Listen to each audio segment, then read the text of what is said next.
बहुत समय पहले उज्जैन के प्रसिद्ध राजा विक्रमादित्य अपनी न्यायप्रियता और वीरता के लिए प्रसिद्ध थे। एक दिन एक योगी उनके दरबार में आया और बोला, हे महाराज, मैं एक विशेष अनुष्ठान करना चाहता हूँ, जिसके लिए मुझे आपकी सहायता चाहिए। राजा ने सहर्ष योगी की सहायता का वचन दिया। योगी ने राजा को आदेश दिया कि उन्हें श्मशान भूमि में जाकर एक पीपल के पेड़ पर लटके हुए बेताल को पकड़कर लाना होगा।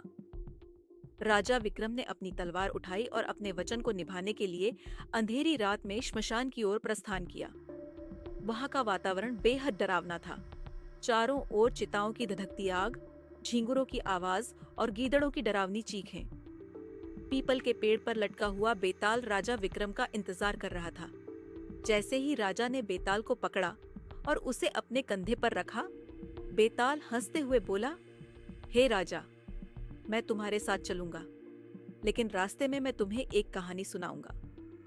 यदि तुमने कहानी सुनने के बाद उसका उत्तर दिया तो मैं फिर से अपने स्थान पर लौट जाऊंगा, लेकिन यदि तुमने उत्तर नहीं दिया और फिर भी सत्य जानते हुए चुप रहे तो तुम्हारा सिर टुकड़े टुकड़े हो जाएगा।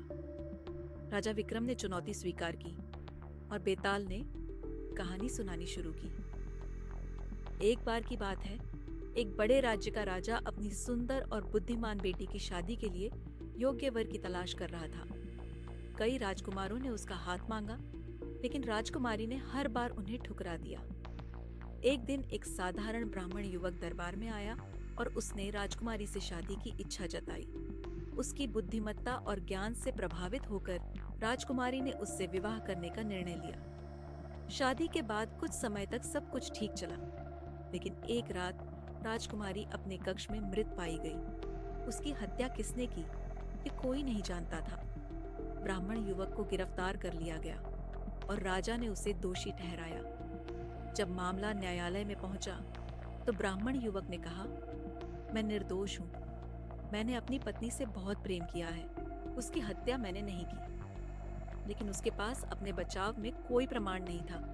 अब बेताल ने राजा विक्रम से पूछा, हे राजा, बताओ, यदि ब्राह्मण युवक निर्दोष था तो राजकुमारी की हत्या किसने की और क्या राजा ने न्याय किया? राजा विक्रम ने कुछ देर सोचा और फिर उत्तर दिया, राजकुमारी की हत्या उसके अपने पिता ने की, क्योंकि राजा को इस विवाह से अपमान का अनुभव हुआ होगा। राजकुमारी ने अपने पिता की इच्छाओं के विरुद्ध जाकर एक साधारण ब्राह्मण से विवाह किया था, लेकिन राजा ने अपनी बेटी की हत्या को छुपाने के लिए ब्राह्मण युवक पर दोष मढ़ दिया। इस प्रकार राजा ने अन्याय किया। बेताल ने राजा विक्रम का उत्तर सुनते ही जोर से ठहाका लगाया और बोला, तुमने सही उत्तर दिया, लेकिन अब मैं फिर से पेड़ पर लौट जाऊंगा। और वह फिर उड़कर पीपल के पेड़ पर जा बैठा।